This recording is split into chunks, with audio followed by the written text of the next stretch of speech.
امام بخاری نے مولا علی علیہ السلام سے احادیث کم کیوں لی ہیں اور ابو ہریرہ سے زیادہ کیوں؟ یہ میرے بھائیوں بڑا مشکل سوال ہے. سوال تو خیر مشکل نہیں ہے، سوال تو آسان ہے، جواب اس کا مشکل ہے.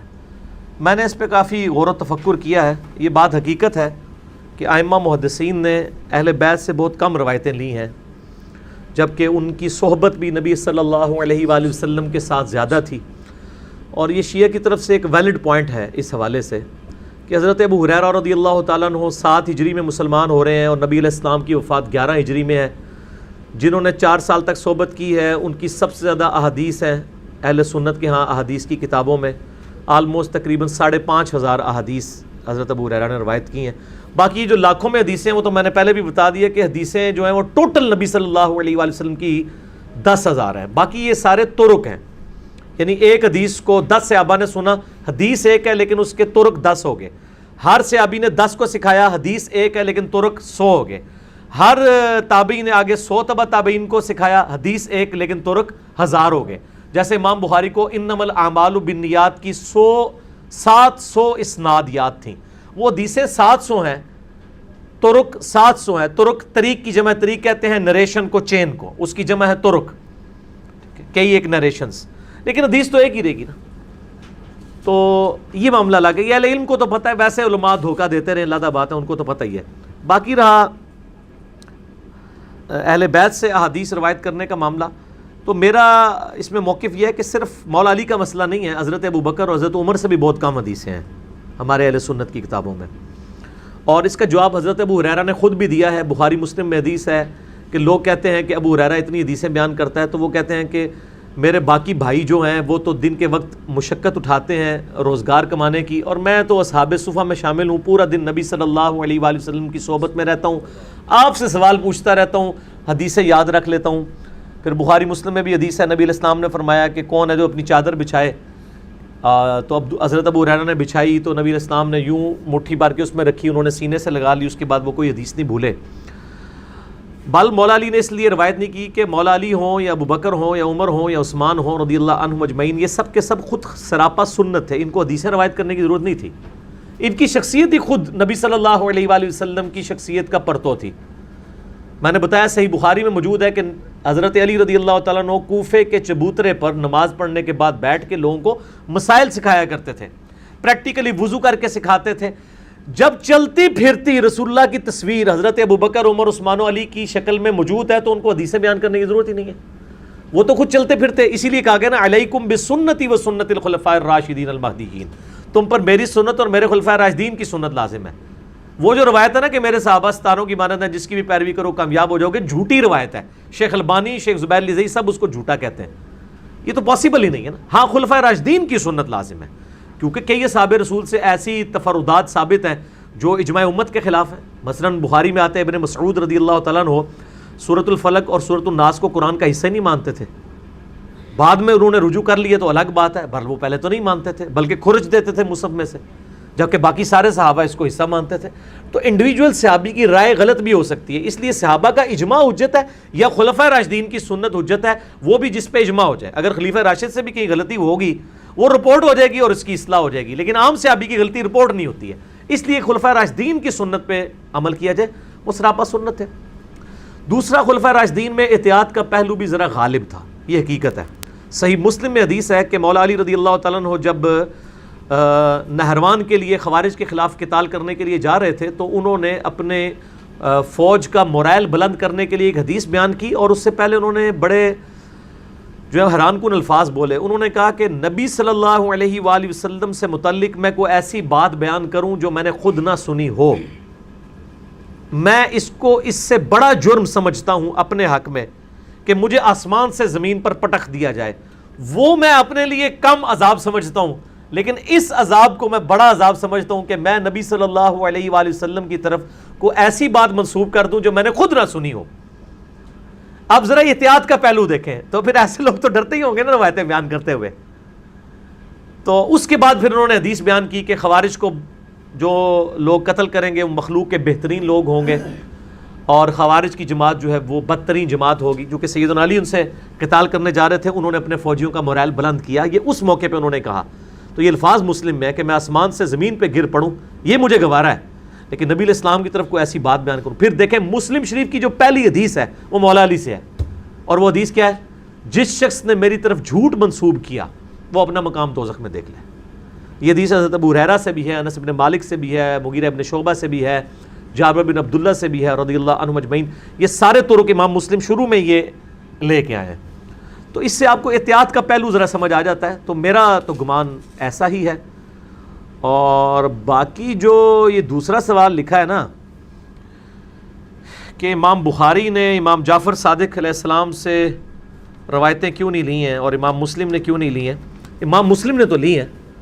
میں نے بلکہ آج کے درس میں یہ حدیث بیان کی ہے، انٹرنیشنل نمبر کے مطابق صحیح مسلم میں 2005 سے لے کے 2007 تک مسلسل 3 طرق ہیں، 2005 سے 2007، وہ جو نبی علیہ السلام کا خطبہ ہے ہر تقریر سے پہلے کا، اما بعد فإن خیر الحدیث کتاب اللہ وخیر الہدی ہدی محمد صلی اللہ علیہ وآلہ وسلم وشر الامور محدثاتها وکل محدثۃ بدعہ، یہ جو خطبہ ہے یہ روایت امام جعفر صادق علیہ السلام نے کیا۔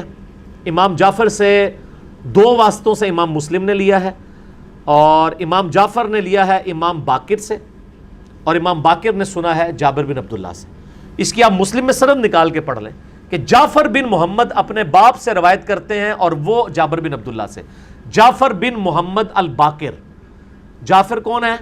امام محمد باقر کے بیٹے۔ امام محمد باقر کون ہے؟ امام سجاد، امام زین العابدین، علی ابن حسین جن کا نام تھا، ان کے بیٹے، اور وہ سیدنا حسین کے اور وہ سیدنا علی کے رضی اللہ عنہم اجمعین وعلیہم السلام۔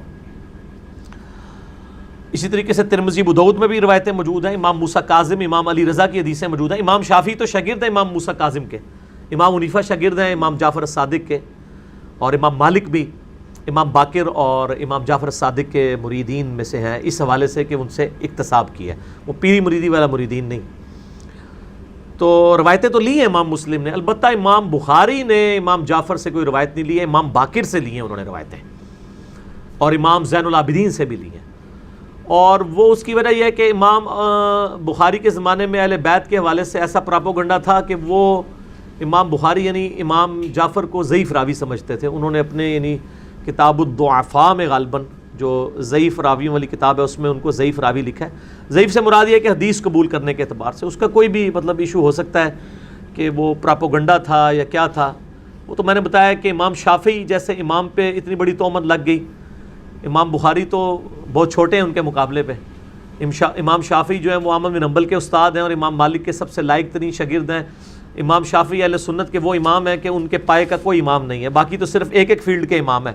امام حنیفہ صرف فقہ میں امام ہے، حدیث میں ضعیف ہیں۔ امام احمد بن حنبل جو ہیں وہ فقہ اور حدیث میں امام ہیں، لیکن منطق کے اندر، فلسفے کے اندر، باقی چیزوں کے اندر وہ اس لیول کے نہیں ہیں، عقائد کے اندر۔ لیکن امام شافعی جو ہیں وہ حرفاً مولا تھے، لیکن ان کو بھی اہل سنت سے سننا پڑا کہ یہ رافضی ہو گیا۔ شکر ہے ہمیں تو لوگ نیم رافضی کہتے ہیں، ان کو تو پکا پورا ہی رافضی کہا ہوا ہے، تو کوئی فرق نہیں پڑتا۔ امام شافعی کے ماننے والوں کو آج بھی لوگ وہی کہہ رہے ہیں، اور امام شافعی کے مخالفین وہ ہیں وہ جو ہمارے مخالفین کے بزرگ تھے۔ تو امام شافعی نے شعر کہا، ان کان رفضا حب آل محمد، بالفرض اگر آل محمد صلی اللہ علیہ وآلہ وسلم کی محبت کا نام رافضی ہونا ہے، فلیشہد الثقلان انی رافضی، تو جنوں انس اس پر گواہ ہو جاؤ کہ میں رافضی ہوں۔ تو امام شافعی یعنی بالکل ڈٹ کے اپنے معاملے کے اوپر کہ ٹھیک ہے جو تم سے کہنا ہے ہوتا ہے وہ کہہ لو، میں تو آل محمد سے محبت کرتا ہوں۔ ظاہر ہے صحیح بخاری میں حدیث ہے، حضرت مولا حسین علیہ السلام کے چیپٹر میں امام بخاری لے کے ہیں کہ حضرت ابو بکر کہتے ہیں کہ رسول اللہ کی محبت کو آپ صلی اللہ علیہ وآلہ وسلم کی اہل بیت کی محبت میں تلاش کرو۔ یہ تو حضرت ابو بکر کا فتویٰ ہے، ان کان رفضا حب آل محمد فلیشہد الثقلان انی رافضی۔ یہ امام شافعی کا دیوان الشافعی اس میں موجود ہے، اسماء و رجال کی تمام کتابوں میں موجود ہے۔ جو بھی امام ابن تیمیہ کی کتاب ہو یا امام ابن حجر اسقلانی کی کتاب ہو یا امام ذہبی کی کتابیں ہوں، تاریخ الاسلام امام ذہبی کی کتاب ہے اس کے اندر بھی موجود ہے۔ اہل سنت تواتر سے اسے نقل کرتے آئے ہیں۔ امام بخاری کو اگر 3 لاکھ احادیث یاد تھیں تو بخاری میں 7000 کیوں ہیں؟ باقی کدھر گئیں؟ باقی تو کہتے ہیں چھپ گئیں، ہم آپ کو بتاتے ہیں کہ باقی ہے ہی کوئی نہیں تھی، جانی کہاں تھی؟ یہی تو سب سے بڑا جھوٹ آپ کو بتایا گیا ہے۔ مجھے بتائیں، نبی علیہ السلام کی پوری زندگی سینٹرڈ اراؤنڈ قرآن ہے، قرآن آپ صلی اللہ علیہ وسلم کی زندگی کے آخری ہفتوں تک نازل ہوتا رہا ہے. تو یہ لاکھوں حدیثیں آپ نے کس زمانے میں بیان کی ہیں؟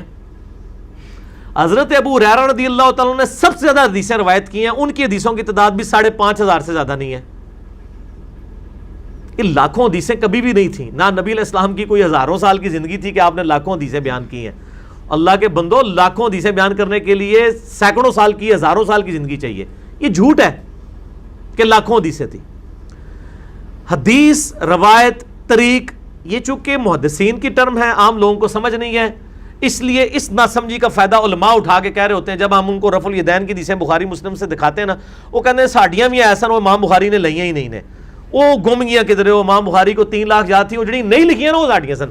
چلو بخاری نو بھلیکھا لگ گیا، نہ بخاری نے لکھی، نہ مسلم نے، نہ ابو داؤد نے، نہ ترمذی نے، سارے نے ایکا کر لا سی تہاڈے خلاف. یہ سارے جھوٹے ہیں، تسی سچے ہو. اصلی تسی جھوٹے ہیں کہ وہ سارے سچے نے. وہ 3 لاکھ حدیثیں تو ہے ہی نہیں ہیں. وہ جی امام احمد بن حنبل کو 6 لاکھ یاد تھی. یہ 6 لاکھ طریق ہوتے تھے. ترک طریق ایک واسطے کو کہتے ہیں، ترک اس کی جمع، یعنی چین جو چلتی ہے. مثلا نبی علیہ السلام سے عبداللہ بن عمر نے ایک حدیث سنی، اب وہ آگے 10 تابعین کو سکھا رہے ہیں. حدیث ایک ہوئی، ترک کتنے ہو گئے؟ 10. کیونکہ 10 کے 10 صحابہ جب بیان کریں گے تو 10 کے 10 تابعین مختلف ناموں کے ساتھ حدیثیں آئیں گی نا. عبداللہ بن عمر تو کامن ہوں گے، لیکن نیچے تو 10 بندے لگ گئے نا. ایک وہ جو ہے وہ بیان کرنے والا جو ہے وہ حسن بصری ہوگا، دوسرا ابن سیرین ہوگا، تیسرا کوئی اور ہوگا، روایت ایک ہی ہوگی. اور آگے ہر تابعی 10 تبع تابعین کو سکھائے. 10 تو میں بڑا محتاط کہہ رہا ہوں، تو سینکڑوں میں شاگرد ہوتے تھے. تو تبع تابعین تک پہنچتے ہوئے حدیث کے کتنے ترک ہو گئے؟ 100. اور آگے سے ہر تبع تابعی 10 لے 1000. امام بخاری کو انما الاعمال بالنیات، جو بخاری کی پہلی حدیث ہے اور مشکات کی بھی پہلی حدیث ہے اور مسلم میں بھی موجود ہے، اس کے 700 ترک یاد تھے. انما الاعمال بالنیات، اس میں سے انہوں نے چند ایک ترک لیے ہیں بخاری میں. وہ اس طریقے سے حدیثیں تھیں، وہ ترک زیادہ ہوتے تھے. اب جیسے بخاری میں حدیث ہے، جس نے میری طرف جھوٹی حدیث منسوب کی وہ اپنا مقام دوزخ میں دیکھ لے. مسلم شریف میں یہ پہلی حدیث ہی یہی ہے، اور ایک صحابی سے نہیں ہے. حضرت مولا علی رضی اللہ تعالیٰ عنہ سے ہے، جابر بن عبداللہ سے ہے، انس بن مالک سے ہے، ابو ہریرہ سے ہے، اور اسی طریقے سے مغیرہ ابن شعبہ سے ہے رضی اللہ عنہ اجمعین وعلیہم السلام اجمعین. بے شمار صحابہ سے ایک ہی روایت ہے. حدیث تو ایک ہے نا. اب آپ کی بیوقوفی، آپ کہہ دیں گے 7 حدیثیں. یہاں اب 60-70 بندے بیٹھے ہوئے ہیں، میں ایک جملہ بولوں، یہ 70 بندے باہر جا کے بیان کریں، وہ 70 جملے بن جائیں گے یا ایک ہوگا؟ جملہ تو ایک ہی ہوگا، لیکن اس کے ترک 70 بن جائیں گے. تو آپ کو یہ 70 گلاں کی تھی انہوں نے، ایک ہی کی ہے بھائی. نبی علیہ السلام نے لاکھوں باتیں نہیں کی ہوئی ہیں. ٹوٹل حدیثیں جو نبی علیہ السلام کی بنتی ہیں نا، یہ تکرار نکال کے 10,000 سے زیادہ حدیثیں نہیں بنتی ہیں. ٹوٹل آپ کی مبارک زندگی کی پوری حدیثیں. اب بخاری میں اگر 7,563 ہے تو اس میں کئی ریپیٹیشن ہے. وہ ریپیٹیشن آپ ختم کریں تو وہ 3,000 کے قریب رہ جائیں گی، اور مزید اس کو کرنا شروع کر دیں اس سے بھی کم ہو جائیں گی، کیونکہ وہی حدیثیں مسلم میں 1908 احادیث ایسی ہیں 1908 جو بخاری اور مسلم میں کامن ہے. اب وہ بخاری میں بھی ہے، مسلم میں بھی، آپ دونوں کو جمع تو نہیں کریں گے نا. تو اس طریقے سے سکروٹنی کرنی شروع کریں تو 10,000 سے زیادہ ابن حجر اسقلانی نے جو لکھا ہے نا، وہ اتنی روایتیں بنتی ہیں آلموسٹ. جعلی تو بے شمار نے نا، وہ تو بہ کے بنائی ہیں نا لوگوں نے. حدیث کی کتابوں میں جو سکروٹنی کر کے اتنی بنتی. اگر مسند احمد میں یہ 40,000 اس کے 27,000 کے قریب روایتیں ہیں، تو اس میں صحابہ کے اقوال بھی ہیں، نبی علیہ السلام کی احادیث بھی ہیں، اور تکرار بھی بے شمار ہے. تو تکرار کو نکال دیے تو اتنی زیادہ ملتی. تو یہ کوئی گمی نہیں ہے جناب، تسی گم کردہ منزل ہو گئے ہو. اللہ دے بندے ہو کتاباں موجود نے، کوئی نہیں گمیاں نہیں پی لفدیاں، ادھر آ جاؤ تو لے دینے ہیں، کوئی نہیں حدیثاں گمیاں.